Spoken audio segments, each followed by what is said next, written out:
Amongst the many gifts our Creator has bestowed upon us, the Salat al-Istikhara, the Istikhara prayer, stands among them. The word Istikhara originates from the Arabic root word of khair, which is an umbrella word connotating all that is good. Istikhara stems from a verb pattern that means to seek that which is good. The term istikhara means to look for Allah's guidance, wisdom, support, supervision, consultation, goodness, and blessings.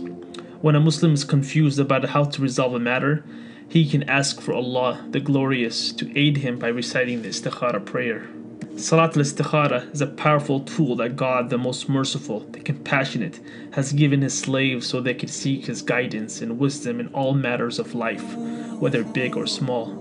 For instance, one can pray the Istikhara prayer to seek God's advice about whether they should relocate for school or work, if they should accept a marriage proposal, or if they should buy a particular car or house. The Istikhara prayer is a sunnah of Prophet Muhammad, peace be upon him, that he recommended and performed. Several myths and misconceptions surround the Istikhara prayer, and many do not have a full understanding of the prayer.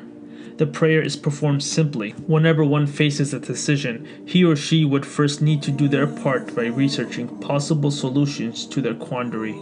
They should put their intellect and rationale to work, assessing the circumstances to their best of ability. One then would seek sound counsel from others that are knowledgeable, wise, trustworthy, and genuine, and who are worthy of consultation on the very issue. One should use his or her God-given intellect to weigh all available options, reflecting and pondering all gathered research and advice to determine the best possible outcome. Once one determines how to move forward on the issue, he would then pray 2 units, raka'at, of voluntary prayer, which should not be counted as a part of the 5 obligatory prayers of the day. It is important to note one should not pray istikhara until he has chosen the course of action he plans to take regarding the matter. The prayer he performs would be similar to any other traditional prayer. One must make wudu, ablution, in a clean, pure state, dressed appropriately and facing the qibla, in the direction of the Kaaba, God's house here on earth, in modern-day Saudi Arabia.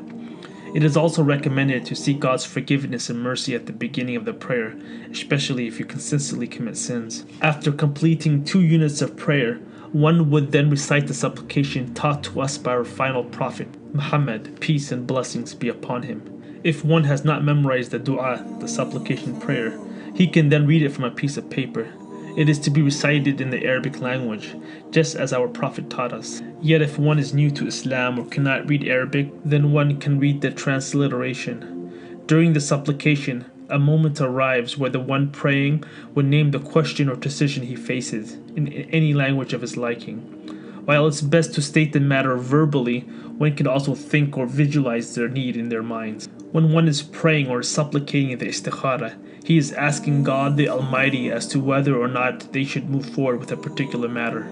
If the divine answer is yes, that the person should move forward with a certain option because it would benefit him in his religion, this world and in the next world, then one is asking God in his supplication to carve an easy path that would allow him to facilitate this decision. If the divine answer is not to go with the seeker's proposed solution to the matter, then the one praying is asking God to create a barrier between him and the matter at hand, to remove him from the situation. Additionally, the one praying is asking God to remove the love of his choice from his heart, thus preventing him from pursuing that option. Many harbor the misconception that the answer they seek will come in a dream or a vision, or that the answer will appear magically to them. While that is possible, the divine response will not necessarily arrive in the form of a dream. Furthermore, one does not need to make the prayer at bedtime. The prayer can be given at any time of the day, besides the 3 basic times of the day when people are encouraged not to pray. The Istikhara prayer is not meant to change or play with one's emotions necessarily. Yet in answering the prayer, God might place an inclination in one's heart that will guide him to go through with the action he chose for them, enabling them to feel a sense of peace and contentment with their decision. On the contrary, the one that gets a negative response may feel doubtful, apprehensive, and averse to moving forward with their matter. The main way that God answers the prayer is by clearing the right path, while closing all other avenues. If the divine answer was no, then one might oversleep that day, suffering a flat tire on their vehicle, experience the rejection of a marriage proposal, or encounter another circumstance that blocks the path they initially chose. One should look out for signs that lead them in the right direction. It's imperative for the one seeking an answer to say this prayer with the utmost sincerity and belief, knowing in his or her heart that God, and only God, the knower of all things, the knower of the seen and the unseen, can aid him and provide him the answer he seeks. It is also important to note that the one seeking an answer needs to await the answer patiently, as our Prophet, peace be upon him, stated that the supplication of everyone is granted, providing that they do not haste and do not assume that the supplication made was not accepted. The Istikhara prayer must be made by the individual seeking the answer and cannot be made by someone else on their behalf. One cannot pray Istikhara for that which is forbidden, for instance, asking if one may eat pork, drink alcohol, etc. No one can pray Istikhara to ask if they should perform an obligatory action, for instance, to ask if they should pray their dawn prayer tomorrow. Furthermore, those who feel that they have lapsed in their faith, thus denying them an answer to their prayer and supplication, need to realize that Allah, the most merciful, the compassionate, is accessible and near to all. Even the greatest of sinners can return to God and ask for His help, and He will respond. God states, "Say, O my servants who have transgressed against themselves, do not despair of the mercy of Allah. Indeed, Allah forgives all sins. Indeed, it is He who is forgiving, the merciful." Quran 39:53. And God the Almighty states, "And said your Lord, call upon me, I will respond to you. Indeed, those who are proud to worship me will enter hell in humiliation." Quran 40:60. According to a narration from our Prophet, peace be upon him, he states, "Verily your Lord is generous and shy. If his servant raises his hands to him in supplication, he becomes shy to return them empty."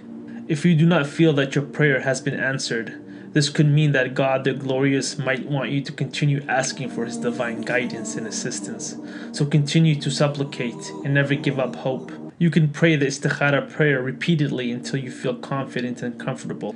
Regarding the hadith narration from Prophet Muhammad, peace be upon him, in which we draw our knowledge about the Istikhara prayer, it was narrated by Jabir ibn Abdullah, may God be pleased with him. The Messenger of Allah used to teach his companions to perform Istikhara in all matters, just as he used to teach them surah from the Quran. He said, "If any one of you is deliberating about a decision he has to make, let him pray 2 raka'at of non-obligatory prayers, then saying, O Allah, I seek your guidance in making a choice by virtue of your knowledge, and I seek ability by virtue of your power, and I ask you of your great bounty. You have power, I have none, and you know, I know not. You are the knower of hidden things. O Allah, if in your knowledge this matter," then you would name your matter, "is it good for me in my religion, my livelihood and my affairs, then ordain it for me, make it easy for me, and bless it for me. And if in your knowledge it is bad for me in my religion, my livelihood and my affairs, then turn it away from me, and turn me away from it, and ordain for me the good wherever it may be, and make me pleased with it." Regardless of the outcome of your prayer inquiry, realize that it was the will of God, the All-Wise. Do not regret your decision afterward, as doing so would be to doubt God's wisdom and guidance. One should simply say Bismillah, in the name of Allah, and go forth with a decision. One should not seek to follow one's whims, desires, and one's own egotistic inclinations after the answer to one's supplication become clear. And realize, my dear brother or sister, God knows what is best for you. You might find something good in which you initially perceive as bad, and bad in which you perceive as good. Perhaps the matter can be beneficial for someone in this world, but detrimental for one in the next world. This is why we leave the decisions to the Almighty, as He knows best, and we do not.